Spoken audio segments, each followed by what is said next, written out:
어린 양의 피로써 우리를 구원하셔서 의의 길을 걸어가게 하신 하나님께 감사를 드립니다. 매일매일 의의 길을 걸어가는 일이 저희들에게는 버겁고 어려운 일이지만 우리 안에 계신 성령의 능력으로 우리가 능히 승리하면서 살아갈 수 있음을 믿습니다.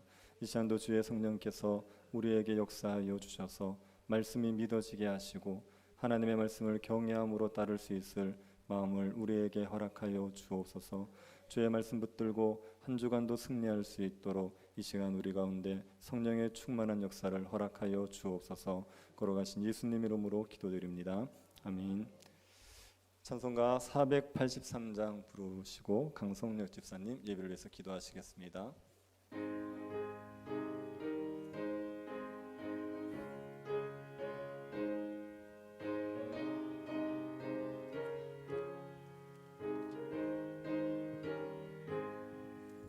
구름 같은 이 세상 모든 부귀 영화 나는 분토와 같이 내어버리고서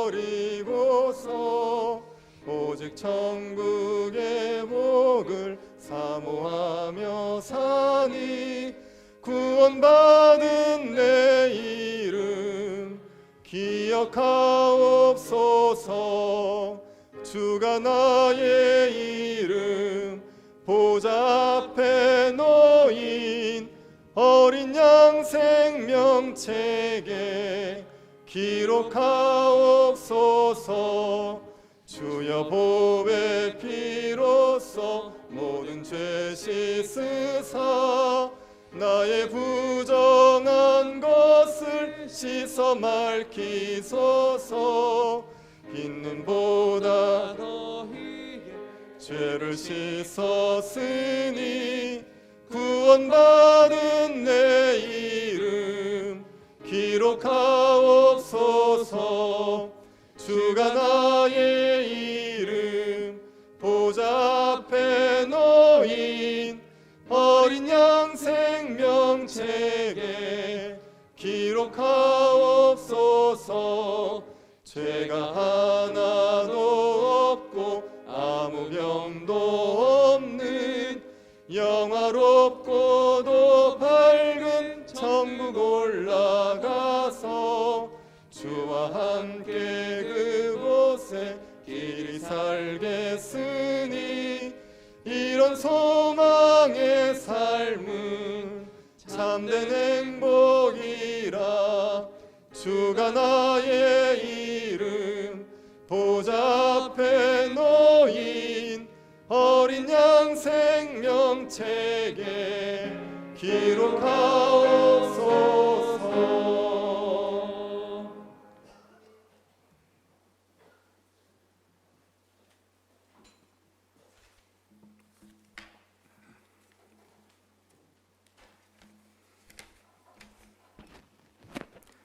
기도드리겠습니다.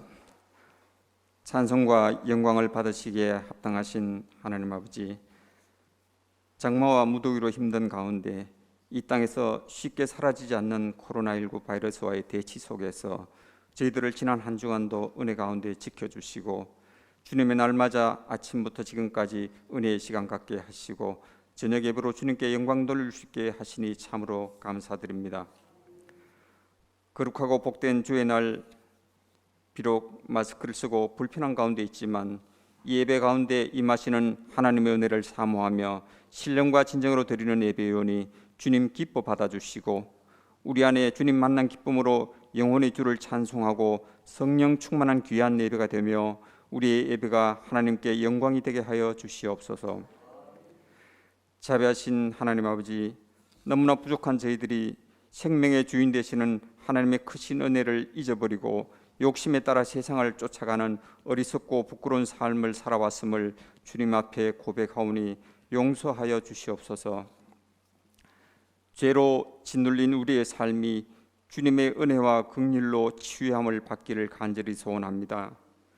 우리가 항상 복을 누리며 풍성한 삶을 살아가기를 원하시는 하나님을 진정으로 사랑하며 믿고 의지하며 말씀에 순종하는 저희들 되게 하시며 신앙의 용기와 담대함을 허락하여 주시어 주님의 자녀된 자로 부끄러움 없는 삶으로 하나님께서 기뻐하시는 복된 삶을 살아갈 수 있도록 인도하여 주시옵소서. 사랑의 하나님, 이곳에 우리 문화교회를 세워주시어 주님이 주신 사명을 잘 감당하게 하시고 이제 주님의 뜻에 따라 교회당을 이전하게 하사 임시 예배 처소를 마련하게 해주시고 성전 건축을 준비하고 시작하게 하시니 참으로 감사드립니다. 임시 예배 처소에서 예배하는 동안 모든 성도들의 믿음이 흔들림 없이 더욱 견고해지게 하여 주시고 새로 지어질 성전 건축이 설계에서부터 시공하여 완공되기까지 모든 과정과 절차를 주님께서 함께하여 주시어 순조롭게 진행되도록 하여 주시기를 간절히 원합니다. 하나님의 이름을 높이는 건축이 되게 하여 주시며 신령과 진정으로 하나님을 예배하고 말씀 안에서 교제하며 이웃을 섬기는 교회당이 되게 하여 주시옵소서. 앞장서는 건축위원회와 돕는 모든 손길을 축복하여 주시고 모든 성도가 한 마음으로 함께 노력하며 기도하고 있사오니 축복하여 주시고 주님을 찾는 성도들에게 하늘 문을 여시고 성령 충만케 하시어 마음의 평강을 누리도록 허락하여 주시옵소서. 주일학교 여름 사역에 성삼이 함께하사 우리 세대의 은혜를 다음 세대의 축복으로 이어가게 하는 감격을 함께 누리기를 소망합니다. 주일학교 어린 심령들이 말씀 안에서 바르게 양육되게 하시며 부모의 믿음이 자녀들에게 온전히 흘러가는 은혜가 가정마다 넘쳐날 수 있도록 도와주시옵소서. 당회장 목사님께서 이 재단을 끄실 때 주님 함께 하시어 피곤치 않게 하시고 건강을 더하여 주셔서 항상 은혜 충만한 사역이 되게 하여 주시고 함께 도우시는 부교육자들에게도 축복하여 주시어 같은 은혜 내려주시기를 원합니다.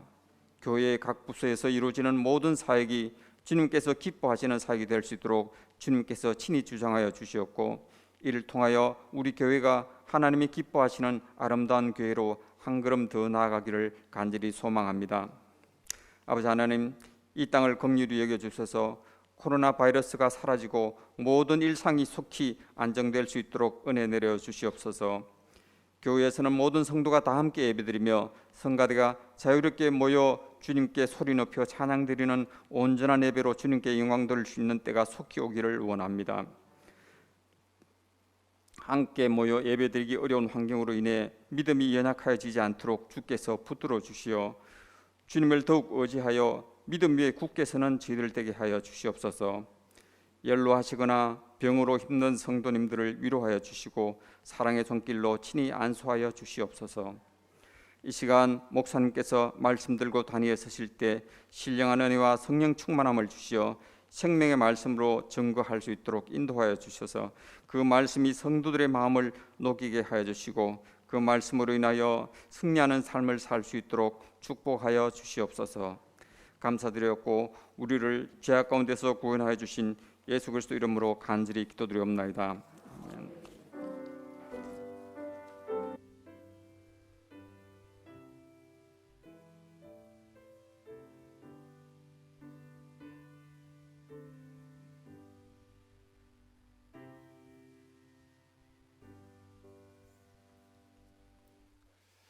말씀을 보겠습니다. 잠언 10장 1절부터 16절 말씀입니다.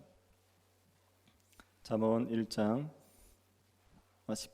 1절부터 16절 말씀입니다. 찾으셔서 한 절씩 교도하겠습니다. 10장 1절부터 16절 말씀 찾으셨으면 교도하도록 하겠습니다. 솔로몬의 잠언이라 지혜로운 아들은 아비를 기쁘게 하거니와 미련한 아들은 어미의 근심이니라. 우리의 재물은 무익하여도 공의는 죽음에서 건지느니라. 여호와께서 의인의 영혼은 줄이지 않게 하시나 악인의 소욕은 물리치시느니라. 손을 게으르게 놀리는 자는 가난하게 되고 손이 부지런한 자는 구하게 되느니라. 여름에 거두는 자는 지혜로운 아들이나 추수 때에 자는 자는 부끄러움을 끼치는 아들이니라. 의인의 머리에는 복이 많아 악인의 입은 독을 머금었느니라. 의인을 기념할 때에는 칭찬하거니와 악인의 이름은 썩게 되느니라. 마음이 지혜로운 자는 계명을 받거니와 입이 미련한 자는 멸망하리라. 바른 길로 행하는 자는 걸음이 평안하려니와 굽은 길로 행하는 자는 드러나리라. 눈짓하는 자는 근심을 끼치고 입이 미련한 자는 멸망하느니라. 의인의 입은 생명의 샘이라도 악인의 입은 독을 머금었느니라. 미움은 다툼을 일으켜도 사랑은 모든 허물을 가리느니라. 명철한 자의 입술에는 지혜가 있어도 지혜 없는 자의 등을 위하여는 채찍이 있느니라. 지혜로운 자는 지식을 간직하거니와 미련한 자의 입은 멸망에 가까우니라. 부자의 재물은 그의 견고한 성이요 가난한 자의 궁핍은 그의 멸망이니라. 의인의 수고는 생명에 이르고 악인의 소득은 죄에 이르느니라. 아멘. 소설가 박완서 씨가 쓴 한 말씀만 하소서라는 소설이 있습니다. 이 소설은 박완서 씨의 자서전적인 소설입니다. 박완서 씨는 장성한 아들을 교통사고로 잃어버렸습니다. 아들을 잃고 나서 슬픔에서 벗어나지 못하고 오랫동안 고통을 겪었습니다. 고통을 잊기 위해서 할 수 있는 일이 술 마시는 일밖에 없었습니다. 술을 마시지 않으면 고통에서 벗어날 수가 없어서 매일같이 술을 먹었습니다. 어떤 것으로도 그 슬픔이 위로가 되지 않는 겁니다. 남은 딸들이 위로하기 위해서 하는 말들도 오히려 상처가 되고 반감을 불러일으켰습니다. 좋은 곳에 가도 마음이 기쁘지 않고 맛있는 것을 먹어도 마음이 즐겁지 않았습니다. 오히려 너무나도 답답해서 견딜 수가 없었습니다. 천주교 신자였던 박완서 씨는 자신의 답답함을 하나님께 토로하기 위해서 수녀원으로 들어갑니다. 수녀원에 며칠을 머물면서 하나님과 담판을 지으려고 했습니다. 그때의 심정을 박완서 씨가 이렇게 표현을 했습니다. 그래, 나는 주님과 한번 맞붙어 보려고 이곳에 이끌렸고 혼자 돼 보기를 갈망했던 것이다. 주님, 당신은 과연 계신지, 계시다면 내 아들을 왜 죽여야 했는지, 내가 이렇게까지 고통을 받아야 하는 건 도대체 무슨 영문인지, 더도 말고 덜도 말고 한 말씀만 해보라고 애걸하리라. 애걸해서 안 되면 따지고 덤비고 쥐뜯고 사생결단하리라. 하나님에게 한 말씀만 해보시라고 사흘 밤을 부르짖어서 매달렸습니다. 그런데 아무리 부르짖어도 아무 소리를 안 하시는 거지요. 하나님이 침묵하셔서 답답하고 또 서운한 마음으로 수녀원에서 며칠을 머물고 있던 중에 어느 순간에 한 가지의 깨달음이 왔습니다. 박완서 씨는 하나님에게 물었던 질문이 딱 한 가지입니다. 왜 나에게, 내가 무슨 잘못을 했기에 나에게 이렇게 무서운 벌을 내리십니까? 이겁니다. 자신은 죄가 없는데 왜 이런 벌을 받아야 됩니까? 이것 가지고 하나님 앞에 계속 물었던 거죠. 하나님께 대들다시피 하면서 답을 달라고 물었던 겁니다. 그런데 어느 순간에 나는 죄가 없는데 이 말이 틀렸다는 걸 깨닫습니다. 박완서 씨는 자신이 다른 사람에게 해를 끼친 적이 없기 때문에 나는 죄가 없다 이렇게 생각을 했었습니다. 그런데 다른 사람에게 해를 끼치지 않았다고 해서 죄가 없다고 말할 수 없고, 다른 사람에게서 자기가 선을 행한 것이 없다는 것을 알고 자기의 죄를 깨닫게 됩니다.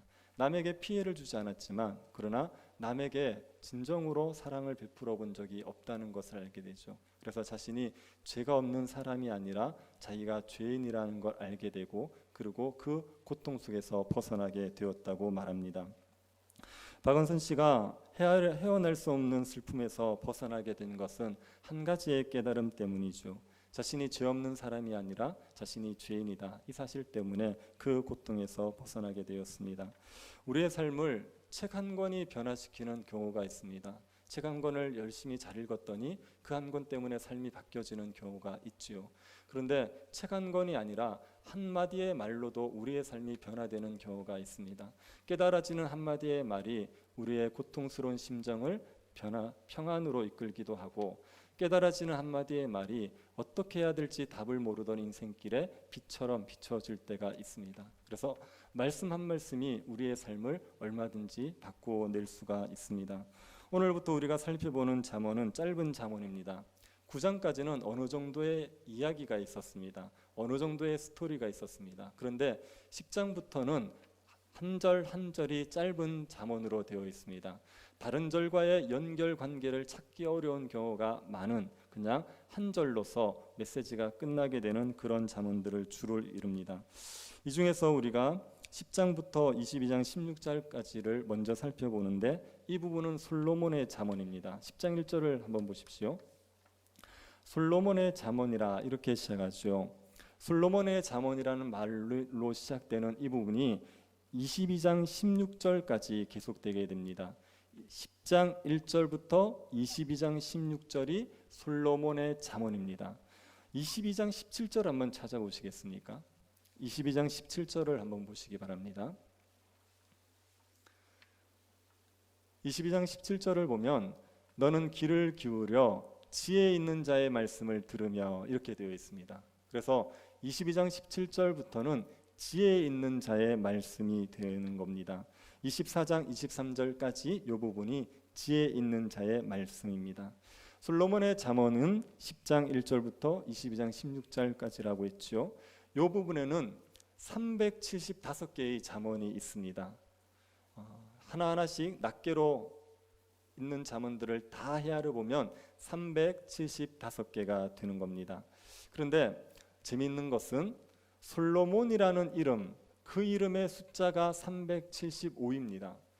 히브리어 알파벳에는 숫자가 붙어 있습니다. 히브리어 알파벳의 첫 글자가 알렙입니다. 알렙에 지정된 숫자는 1입니다. 두 번째 글자가 베트입니다. 베트에 지정된 숫자는 2입니다. 이렇게 히브리어 알파벳에는 각 알파벳마다 숫자가 있습니다. 솔로몬이라는 이름을 히브리어로 딱 쓰고 그리고 그 알파벳의 숫자를 다 더하면 그러면 375가 되는 겁니다. 그러니 솔로몬의 잠언이라 그러고 375개의 잠언을 모아놓은 것은 솔로몬이라는 이름, 그 이름의 숫자와 일치시키기 위해서라고 충분히 우리가 짐작해 볼 수 있죠. 열왕기상을 보면 솔로몬이 굉장히 열왕기하를 보면 솔로몬이 지혜가 있어서 잠언 3,000가지를 지었다 그랬습니다. 그러니 375개보다 훨씬 많이 지었지만 그 중에 375개만 이렇게 모아 놓은 것입니다. 이 잠언 한 가지 한 가지를 우리가 새겨두면 이 잠언의 말씀이 우리의 삶에 유익을 주게 되어 있습니다. 이 말씀들을 마음에 잘 새기면 말씀에 따라서 우리의 삶이 다듬어지는 유익들이 있게 됩니다. 잠언들을 우리가 하나씩 하나씩 살펴볼 때 잠언들이 잘 깨달아져서 여러분이 마음에 새기시고 지혜로운 분들로 변화되는 은혜가 있기를 바랍니다. 1절에서 솔로몬의 잠언이라고 시작되면서 중요한 이야기 한 가지를 하죠. 지혜로운 아들은 아비를 기쁘게 하거니와 미련한 아들은 어미의 근심이니라. 이 말씀을 보면 자녀를 키우는 사람들은 정말 무릎을 치게 됩니다. 지혜로운 아들이 얼마나 부모에게 기쁨이 됩니까? 미련한 자녀는 얼마나 부모에게 근심이 됩니까? 여기서 아비의 기쁨이 된다고 얘기했을 때 어미에게는 기쁨이 안 되느냐? 그렇지 않습니다. 아비, 어미, 부모를 얘기하는 거예요. 그래서 지혜로운 아들은 부모에게 기쁨이 되고 미련한 아들은 부모에게 근심이 되는 겁니다. 지혜로운 아들은 아버지의 훈계를 듣습니다. 1장부터 9장까지 아들에게 많은 훈계를 주지 않았습니까? 그 훈계들을 요약하면 악인의 꾀를 따르지 마라. 악한 자가 꾀일지라도 따르지 마라. 음녀의 유혹에 넘어가지 마라. 그리고 순진한 자가 되지 마라. 보증을 서는 그런 순진한 자 되지 마라. 게으른 자 되지 마라. 지혜롭게 행동해라. 그런 게 아버지의 훈계였죠. 이런 것들을 잘 따르는 아들이 지혜로운 아들입니다. 그런 아들에게는 재물과 부귀가 있게 됩니다. 그리고 그런 아들은 하나님과 사람들에게 귀히 여김을 받죠. 그러니까 아버지에게, 부모에게 얼마나 기쁨이 되겠습니까? 미련한 아들은 어머니의 근심이 되죠. 미련한 아들은 아버지의 훈계를 따르지 않는 아들입니다. 악한 자의 꾀에 넘어가서 멸망의 길을 가는 겁니다. 음녀의 유혹에 넘어가는 거죠. 게으른 자가 되어버립니다. 그래서 궁핍하고 멸망의 길로 가기 때문에 어머니에게, 부모에게 근심이 되는 겁니다. 부모가 자녀의 삶에 많은 영향을 주게 되어 있습니다. 부모가 어떻게 하느냐에 따라서 자녀는 기뻐할 수도 있고 근심할 수도 있습니다. 그런데 반대로 자녀도 부모에게 영향을 주게 되어 있습니다. 자녀로 말미암아 부모가 기쁠 수도 있고 근심할 수도 있게 되어 있습니다. 그래서 부모들은 자녀들을 잘 양육하기 위해서 애써야 되죠. 부모의 기쁨이 되는 존재가 되기 위해서라도 잘 양육해야 되는 겁니다. 그런데 이 10장 1절의 말씀은 1차적으로 자녀들에게 주는 겁니다. 이미 장성한 자녀들에게 너희들이 부모의 기쁨이 되기 위해서 애써라. 부모의 근심이 되지 마라. 그렇게 얘기하는 겁니다. 여러분 중에 지금 자녀이신 분들은 이 말씀을 잘 새기셔서 부모에게 기쁨이 되는 그런 자녀가 되시기를 바랍니다. 이런 얘기를 할 때 제 개인적으로는 우리 애들이 좀 아멘을 크게 했으면 좋겠는데 어디 있는지도 잘 모르겠고, 자녀들은 부모에게 기쁨이 되기를 애써야 되죠. 지혜로운 아들은요, 하나님의 말씀을 따르는 아들입니다. 세상 풍조 따르지 않고 자기의 생각을 따르지 않고 하나님의 말씀을 따르는 아들입니다. 부모의 입장에서는 말씀에 순종하는 자녀가 기쁨이 되는 겁니다. 자녀가 아무리 부가 있고 세상에서 지위가 있어도 신앙생활을 똑바로 하지 않아 보십시오. 그 자녀를 볼 때마다 부모는 근심이 되죠. 그런데 세상에서는 지위가 높지 못하고 또 그렇게 재물이 넉넉하지 못해도 말씀대로 신실하게 사는 자녀를 보면 부모가 기쁨을 누리게 되어 있습니다. 그래서 지혜로운 아들이 되라는 게 하나님의 말씀에 순종하고 살아가라, 이렇게 말하는 겁니다. 2절을 보시기 바랍니다. 불의의 재물은 무익하여도 공의는 죽음에서 건지느니라. 불의의 재물이 무익하다고 말합니다. 여러분, 이 말씀에 동의가 되십니까? 불의한 재물이 우리에게 무익합니까? 실질적으로 보면 불의한 재물이라도 유익한 경우가 얼마나 많은지 모릅니다. 예를 들어서 땅 투기를 해서 혹은 도박을 해서라도 돈을 많이 번 사람들, 그런 사람들에게 재물이 있으면 그게 여러모로 유익하지 않습니까? 몸에 병이 있을 때 그 재물로 치료도 할 수 있을 거고, 어려움을 당하게 되면 그 재물로 해결도 할 수 있을 거고, 많은 유익을 주게 되어 있어요. 그럼에도 불구하고 불의한 재물이 무익하다, 이렇게 얘기하는 것은 불의한 재물이 죽음에서 건져내지를 못하기 때문입니다. 불의한 재물은 죽음에서 우리를 건져내지 못합니다. 반면에 공의는 우리를 죽음에서 건져내지요. 공의를 행하는 자는 생명을 구원할 수 있지만 불의한 재물을 쌓는 자는 죽음에서 건짐을 받을 수가 없습니다. 불의한 재물을 쌓는 자는 다른 사람을 이용해서 자기의 재물을 쌓는 사람들입니다. 그런 사람들은 결과적으로 생명을 잃게 되어 있어요. 결국은 파멸하게 되어 있습니다. 하지만 공의를 행하는 자는 다른 사람을 위해서 선을 베푸는 사람입니다. 자기의 재물을 사용해서 다른 사람들을 돕는 사람이죠. 그런 사람들은 반드시 죽음에서 건짐을 받게 되어 있습니다. 돈을 위해서 사는 게 유익한 게 아니라 하나님을 위해서 사는 게 유익하다고 말하고 있습니다. 평생 돈을 위해서 살았던 사람은 죽음을 앞두면 어떤 마음이겠습니까? 죽음이 굉장히 두렵지 않겠습니까? 죽는 것이 어떤 것보다 무섭지 않겠습니까? 그런데 평생 하나님을 위해서 살았던 사람들은 죽음을 앞두고도 죽음에 대한 두려움도 있겠지만 소망도 있습니다. 하나님을 만날 소망이 있습니다. 그래서 재물을 위해서 사는 것보다 하나님을 위해서 살아가는 것이 훨씬 낫다. 공의를 위해서 공의를 행해라, 이렇게 이야기하지요. 그런데 공의를 행하면 먹고 사는 문제를 어떻게 하느냐, 이런 고민이 들 수가 있습니다. 하나님 말씀 따라 살아가는 것 좋은데 그렇게 살아가도 세상에서 먹고 살 수 있겠습니까? 그런 의문이 들 수 있죠. 여기에 대한 답의 3절에서 주고 있습니다. 3절을 보십시오. 여호와께서 의인의 영혼은 줄이지 않게 하시나 악인의 소욕은 물리치시느니라.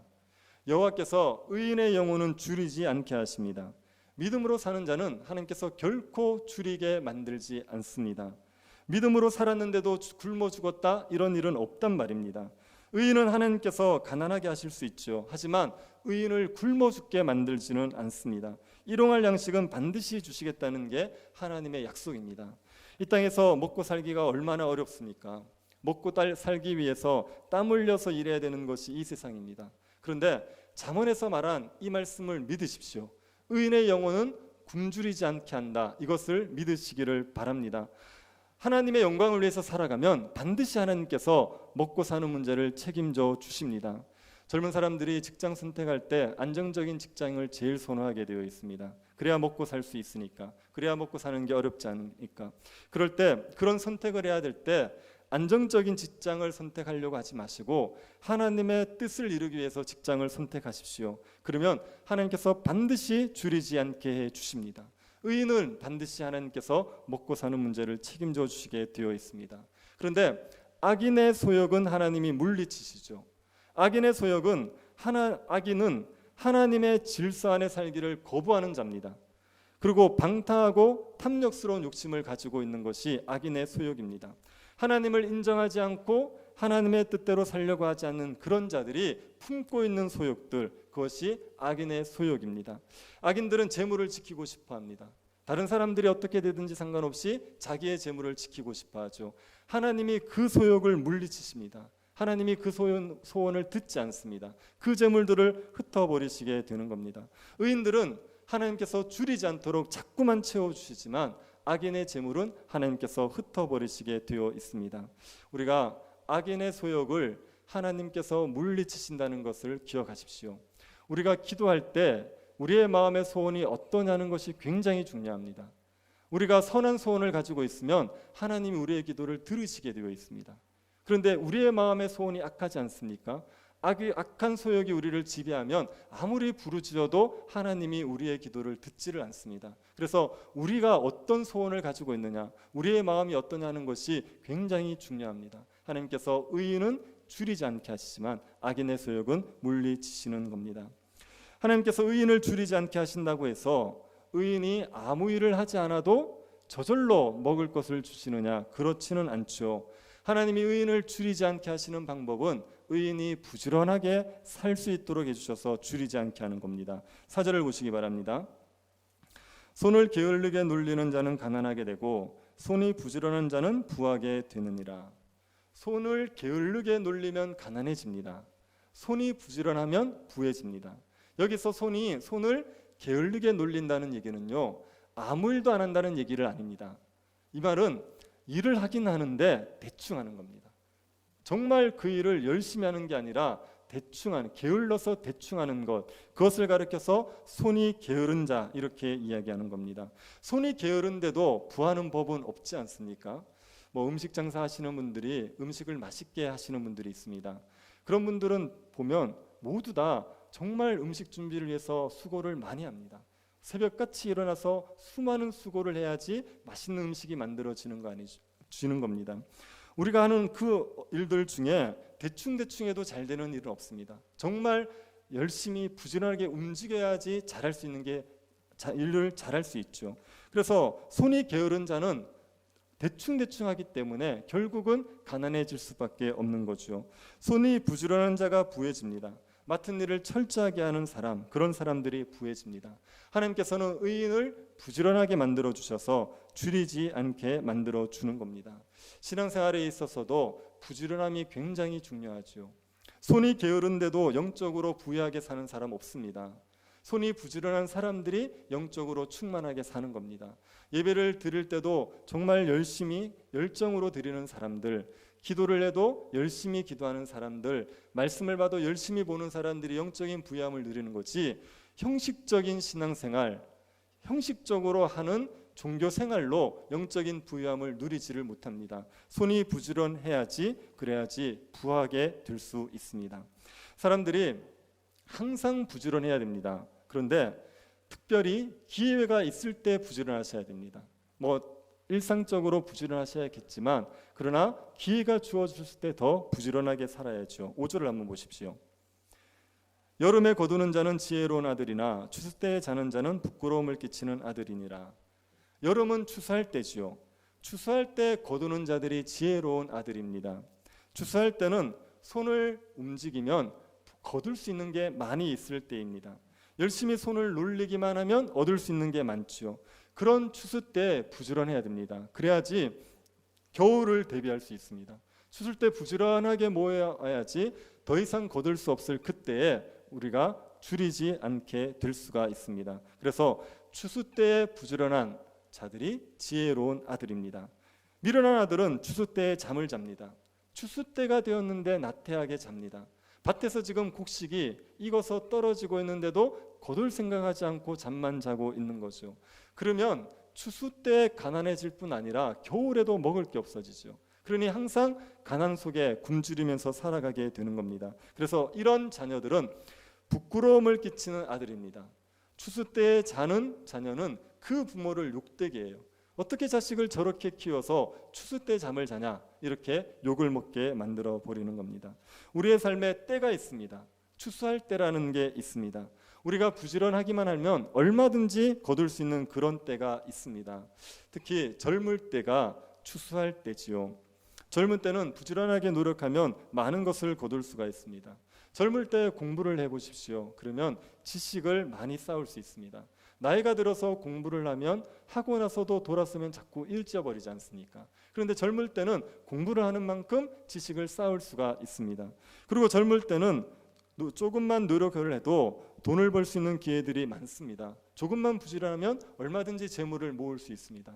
나이가 들면은 일을 하고 싶어도 일할 수 있는 기회가 많이 주어지지 않지요. 이런 젊을 때가 추수할 때입니다. 이때 부지런하셔야 됩니다. 이럴 때 자는 자는 미련한 아들이죠. 부모에게 부끄러움을 끼치는 그런 아들이 됩니다. 젊을 때에 오락에 빠지고 젊을 때에 향락에 빠져서 시간을 낭비하는 것은 너무나도 안타까운 겁니다. 추수할 수 있을 때 그때 부지런하셔야 됩니다.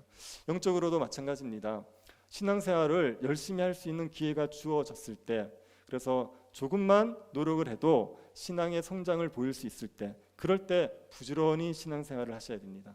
더 이상 노력을 해도 신앙이 자라기 어려울 때가 올 수 있습니다. 그러니 우리에게 기회가 주어져 있을 그때 부지런히 하나님을 찾으시고 영적인 성장을 하기 위해서 애써야 되는 겁니다. 1절부터 5절은 주로 재물에 대한 이야기였습니다. 의인의 영혼을 하나님이 줄이지 않게 하신다는 걸 강조했죠. 6절부터 14절은 말에 대한 이야기를 하고 있습니다. 주로 말에 대한 이야기입니다. 6절을 보시기 바랍니다.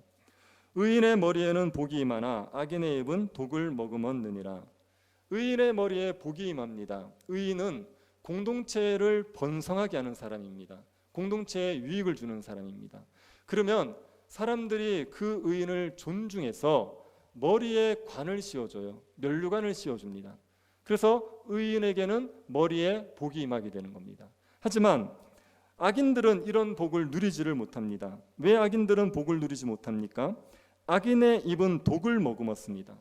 악인은 말을 할 때 너무 사람들에게 상처가 되고 사람들을 죽이는 말을 하는 거죠. 사람들을 괴롭게 하는 말을 합니다. 그래서 악인들은 의인들처럼 그런 복을 누릴 수가 없게 되는 겁니다.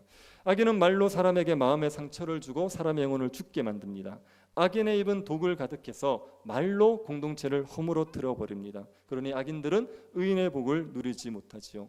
악한 말은 독과 같습니다. 그래서 사람들을 얼마든지 죽일 수 있습니다. 사람들을 멸시하는 말을 하거나 무시하는 말을 하면 그 말 때문에 사람들의 영혼을 죽일 수 있고 사람들을 실제로도 죽일 수 있습니다. 그 입에 독이 가득한 사람들은 복을 누릴 수가 없습니다. 의인이 누리는 복 중에 하나는 죽고 난 후에도 사람들에게 칭송을 받는다는 겁니다. 7절 한번 보십시오. 의인을 기념할 때에는 칭찬하거니와 악인의 이름은 썩게 되느니라. 의인이 죽고 나서 그를 기념할 때 사람들이 그를 칭찬하지요. 우리가 손양호 목사님이나 주기철 목사님 같은 분들을 되새길 때 얼마나 칭찬을 합니까? 그래서 의인은 죽어서도 사람들에게 기념을 받고 칭찬을 받습니다. 하지만 악인의 이름은 썩어버립니다. 악인은 무덤에 들어가면 그 시체가 썩을 때 같이 썩어버립니다. 사람들이 그 이름을 기억하지 않습니다. 악인의 이름을 되새길 때는 언제냐면 욕할 때요. 욕을 할 때나 되새기지 그를 칭찬하기 위해서 그 이름을 기념하지를 않습니다. 입에 독이 가득한 사람들이 있습니다. 다른 사람들에게 악한 말을 하는 사람들, 이런 사람들은 그 이름이 썩어버려요. 죽고 나면 사람들이 그 이름 기억하지 않습니다. 사람들이 기념하여 칭찬하는 일을 하지 않게 되고 그냥 영원히 사라져버리고 마는 겁니다. 8절을 보시기 바랍니다. 마음이 지혜로운 자는 계명을 받거니와 입이 미련한 자는 멸망하느니라. 마음이 지혜로운 사람은 계명을 받지요. 마음이 지혜로운 사람은 자기의 미숙함을 압니다. 자기가 얼마나 부족한지를 알아요. 그래서 계명을 가르쳐주면, 말씀을 가르쳐주면 그 말씀을 받습니다. 아버지의 명령을 받아들이지요. 그래서 계명을 받아들이니까, 말씀을 받아들이니까 점점점 지혜로운 사람이 되는 겁니다. 자기의 부족함을 알고 말씀을 가르쳐주면 그대로 받아들여서 점점 지혜로운 사람이 되죠. 이게 마음이 지혜로운 자는 계명을 받는다는 말입니다. 그런데 입이 미련한 자는 멸망합니다. 미련한 자는 계명을 받아들이지 않아요. 자기의 미숙함을 인정하지 않습니다. 그래서 말씀을 들어도 그것을 받아들이지 않습니다. 이런 사람을 가리켜서 입이 미련하다 이렇게 표현하지요. 왜 입이 미련하다고 표현합니까? 계명을 받아들이지 않는 미련한 사람들은 너무 많은 말을 해요. 자기가 말씀을 모르면서도 자기의 생각이 어리석으면서도 너무나도 많은 말을 합니다. 미련한 말을 계속 쏟아냅니다. 그래서 입이 미련한 자다 이렇게 이야기하는 겁니다. 우리가 말을 많이 하는데 다른 사람의 말을 듣지 않는 사람들 한 번씩 보지 않습니까? 그런 사람들이 하는 얘기를 들으면 지혜로운 말들이 별로 없어요. 그런데도 다른 사람이 하는 말을 듣지 않고 자기 말만 계속하는 사람들이 있습니다. 입이 미련한 사람들이죠. 이런 자는 망합니다. 우리가 생명을 얻을 수 있는 길은 계명을 받아들이는 길밖에 없어요. 하나님의 말씀을 그대로 받아들이고 그 말씀을 따라 살아갈 때 생명을 얻습니다. 그런데 하나님 말씀을 듣지 않고 자기의 생각만 고집하고 자기 말만 하는 사람들은 결국은 망하게 되어 있습니다. 자기 생각에 옳은 대로 행하면 결국은 멸망의 길을 가게 되는 겁니다. 9절을 보시기 바랍니다. 바른 길을 행하는 자는 걸음이 평안하려니와 굽은 길로 행하는 자는 드러나리라. 바른 길로 행한다는 것은 말과 행동이 일치하는 걸 얘기합니다. 자기가 하는 말과 자기의 삶이 일치하는 게 바른 길을 걸어가는 거예요. 이런 사람들은 평안하지요. 삶의 고통, 삶의 걸림이나 삶의 장애들이 없지요. 이런 사람들은 삶이 평탄하게 되어 있습니다. 그런데 굽은 길로 행하는 사람들, 이것은 말과 행동이 일치하지 않는 사람들이에요. 말과 행동이 일치하지 않는 사람들은 결국은 드러나게 되어 있습니다. 사람들에게 말로 속일 수는 있지만 결국은 그 행동으로 그 실체가 드러나게 되어 있습니다. 오래가지 않아서 자신의 그 어리석음, 자신의 악함들이 나타나게 되어 있습니다. 우리가 예수 그리스도를 믿는다고 말을 하지 않습니까? 우리가 예수 그리스도를 믿는다고 말을 하는데 그 말이 우리 행동과 일치해야지 그 말이 진실한 겁니다. 만약 말을 하는데 행동과 일치하지 않으면 그것은 거짓되죠. 그렇게 얘기하는 사람들은 다 드러나게 되어 있습니다. 결국은 그 믿음이 가짜고 그가 예수를 믿지 않는다는 게 결국은 나타나게 되어 있습니다. 굽은 길로 행하는 자는 결국은 드러납니다. 그래서 말과 행동을 일치시켜야 됩니다. 바른 길을 걸어갈 수 있도록 애를 써야 됩니다. 말만 하고 행동은 다르게 하는 그런 길로 가지 말고 말과 행동을 일치해야지 평강의 길을 걸어갈 수가 있습니다. 10절을 보십시오. 눈짓하는 자는 근심을 끼치고 입이 미련한 자는 멸망하느니라. 눈짓하는 자와 입이 미련한 자는 공동체에 해악을 끼치는 두 부류의 사람들입니다. 눈짓하는 자는 눈으로 신호를 보내는 사람들입니다. 악한 사람들과 악을 도모할 때 눈짓으로 신호를 보내는 사람들, 그런 사람을 눈짓하는 자 이렇게 이야기합니다. 우리가 드라마나 영화 같은 경우에 보면은 악한 사람들이 이렇게 어떤 사람을 해치기 위해서 계략을 짜고 가서 눈짓을 해서 신호를 주면 그렇게 해치는 경우가 있지 않습니까? 그런 의미에서 눈짓하는 자입니다. 그리고 입이 미련한 자는 악한 말을 쏟아내는 사람이에요. 공동체를 허물기 위해서 온갖 악한 말을 쏟아내는 사람이 입이 미련한 자입니다. 이런 자들은 멸망하죠. 눈짓하는 자도 멸망하고 입이 미련한 자도 멸망합니다. 행동으로 다른 사람에게 해를 가하든지 말로서 다른 사람에게 해를 가하든지 하나님의 심판을 받게 되어 있습니다. 우리의 말이 아무것도 아닌 것처럼 생각하시면 안 됩니다. 우리가 하는 말을 하나님께서 들으시고 판단하시고 심판하게 되어 있습니다. 그래서 미련한 말, 악한 말을 쏟아내고 공동체를 해롭게 하면 그로 인하여 심판을 받게 되는 겁니다. 11절 한번 보시기 바랍니다. 의인의 입은 생명의 샘이라도 악인의 입은 독을 머금었느니라. 의인의 입은 생명의 샘입니다. 그래서 사람들을 살려냅니다. 그 사람이 말을 하면 그 말 때문에 위를 얻고 그 말 때문에 사람들이 살 용기를 얻게 되는 거죠. 다 죽어가던 사람들도 살려내는 말을 할 수 있는 사람, 그런 사람들이 의인입니다. 그런데 악인의 입은 독을 머금었죠. 악한 사람들은 말을 하면 사람들을 병들게 합니다. 죽이는 말을 합니다. 독사의 독처럼 사람들에게 치명적인 해를 가하게 되는 겁니다. 그래서 우리의 입이 독을 내뿜는 그런 입이 아니라 생명의 샘과 같은 입이 되기를 간구하십시오.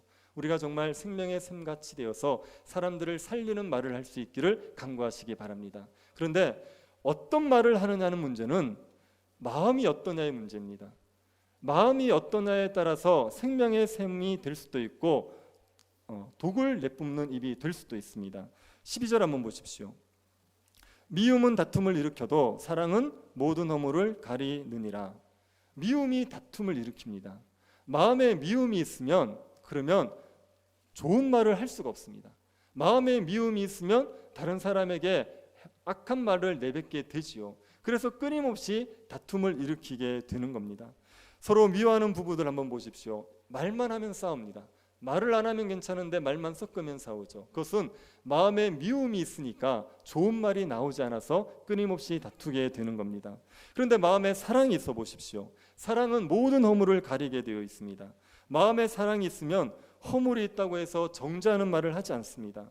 허물을 정죄하는 말을 하지 않고 허물을 덮어주는 선한 말을 하게 되어 있습니다. 그래서 말은 마음이 어떠냐에 따라서 결정이 되는 겁니다. 말을 예쁘게 하려고 하기보다는 마음을 바꾸셔야 됩니다. 미움을 버리고 사랑의 마음을 품어야지 생명의 샘 같은 말을 할 수가 있게 되어 있습니다. 그래서 마음이 선해야 선한 말을 할 수 있습니다. 13절 한번 보십시오. 명철한 자의 입술에는 지혜가 있어도 지혜 없는 자의 등을 위하여는 채찍이 있느니라. 명철한 자의 입술에는 지혜가 있습니다. 입을 열면 지혜로운 말을 하는 사람, 이런 사람들이 명철한 자들입니다. 그런데 지혜 없는 자들이 있습니다. 말을 하면 명철한 지혜 있는 말을 하는 것이 아니라 악한 말을 쏟아내는 사람들이 있습니다. 이런 사람들을 위해서는 무엇이 준비되어 있습니까? 채찍이 준비되어 있어요. 그래서 지혜 없는 자의 등을 위해서 채찍이 있습니다.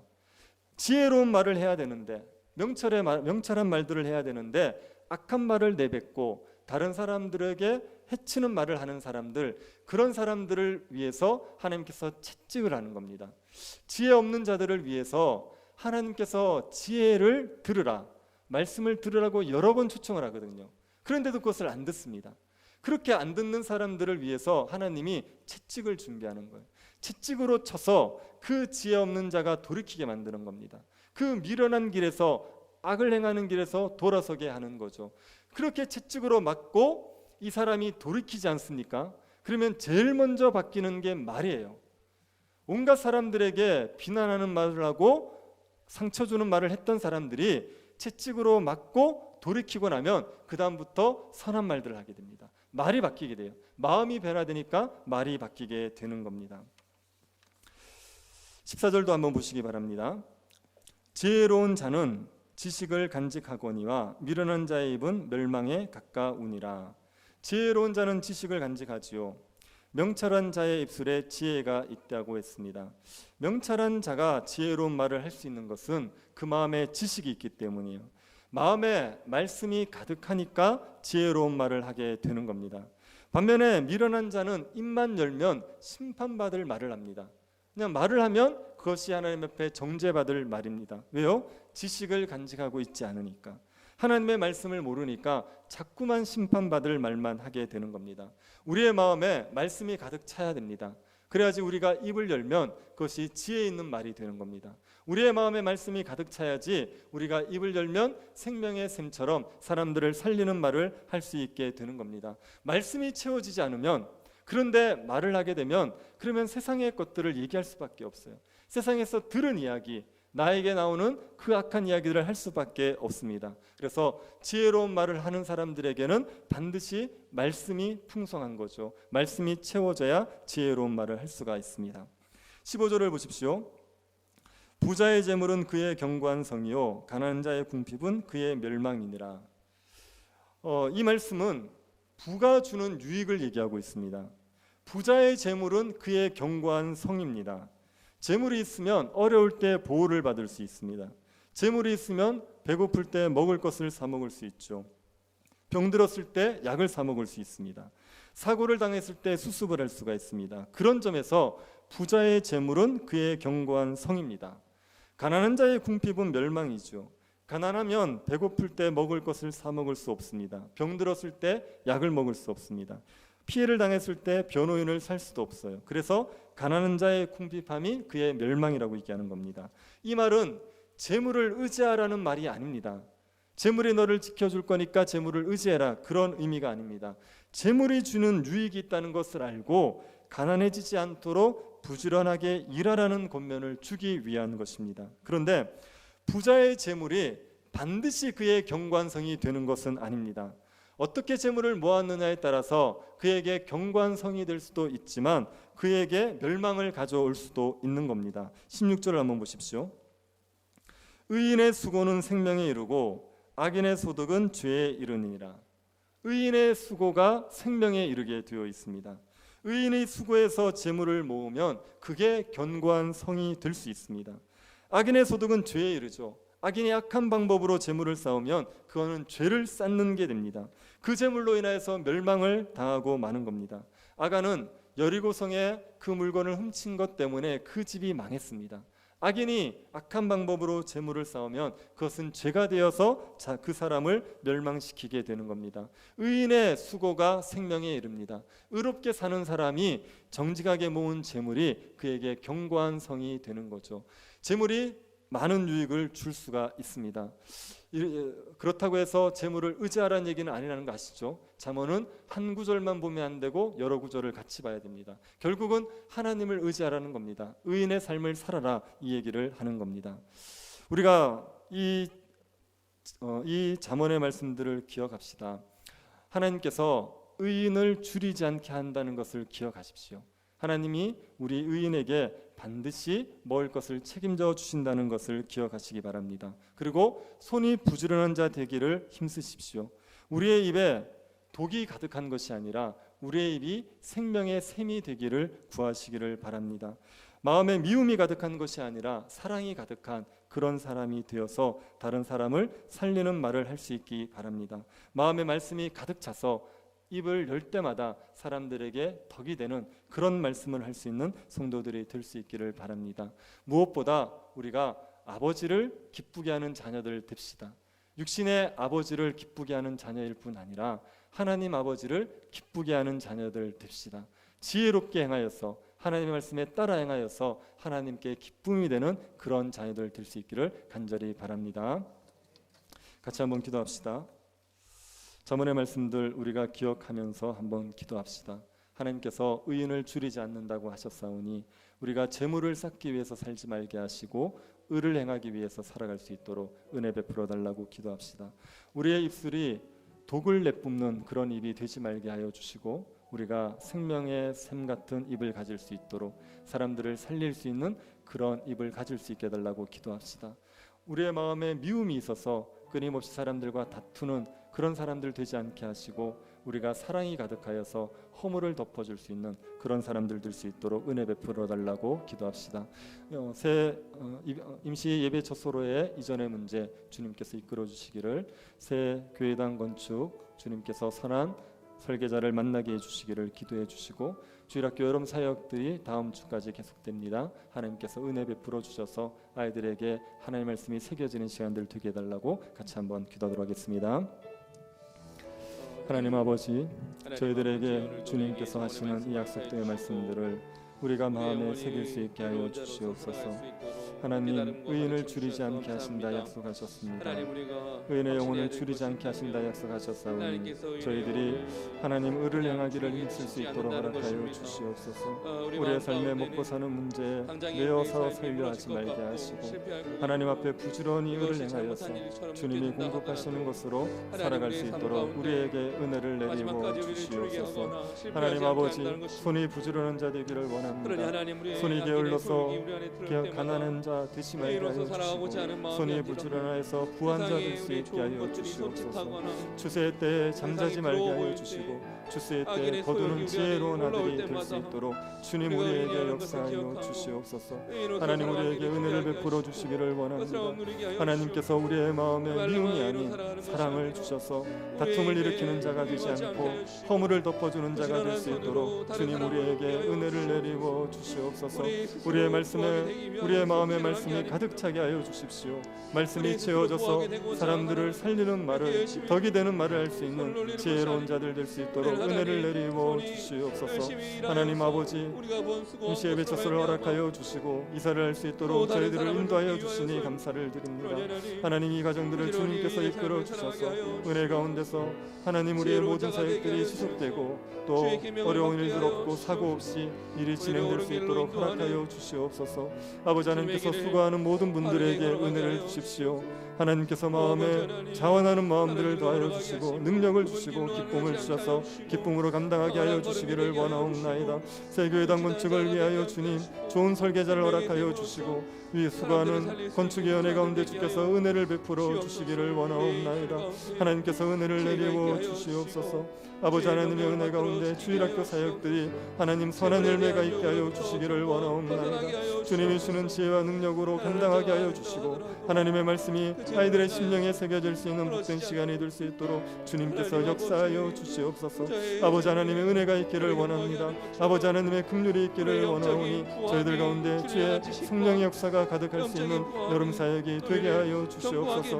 하나님 아버지 은혜 가운데 교회 성도들을 지켜주시고 연약한 성도들 은혜 가운데 붙들어 주셔서 강건해질 수 있도록 주님께서 역사하시고 은혜 베풀어 주시옵소서. 병자에 있는 성도들을 치료하시는 주님의 역사가 일어나게 하여 주시옵소서. 수고하며 있으며 달려갈 수 있는 자 되어질 수 있도록 베풀어 주시옵소서. 하나님께서 우리를 자녀로 삼아 주신 것을 감사드립니다. 하나님을 기쁘시게 하는 자녀들이 되게 하여 주옵소서. 이 땅에서 재물을 위해서 살지 말게 하시고 공의를 행하기 위해서 살아갈 수 있는 주의 백성들 되게 하여 주옵소서. 말로 하나님의 심판을 자초하지 말게 하시고 사람들을 살리는 생명의 말을 할 수 있는 사람들 될 수 있도록 은혜 베풀어 주옵소서. 걸어가신 예수님 이름으로 기도드립니다. 아멘. 권고는 주보를 참고해 주시기 바랍니다. 부흥 찬양하고 축도로 예배를 마치겠습니다.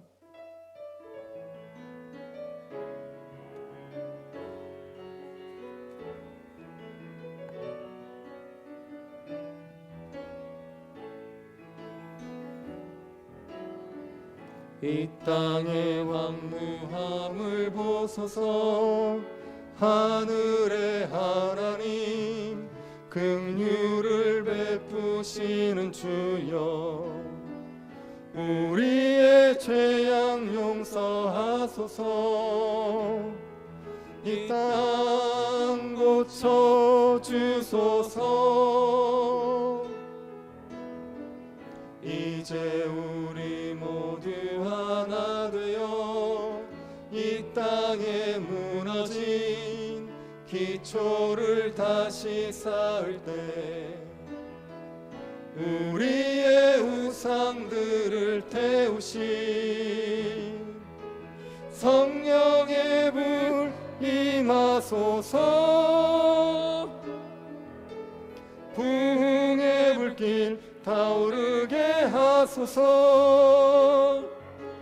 진리의 말씀 이 땅 새롭게 하소서. 은혜의 강물 흐르게 하소서. 성령의 바람 이제 불어와 오 주의 영광 가득한 새날 주소서. 오 주님 나라 이 땅에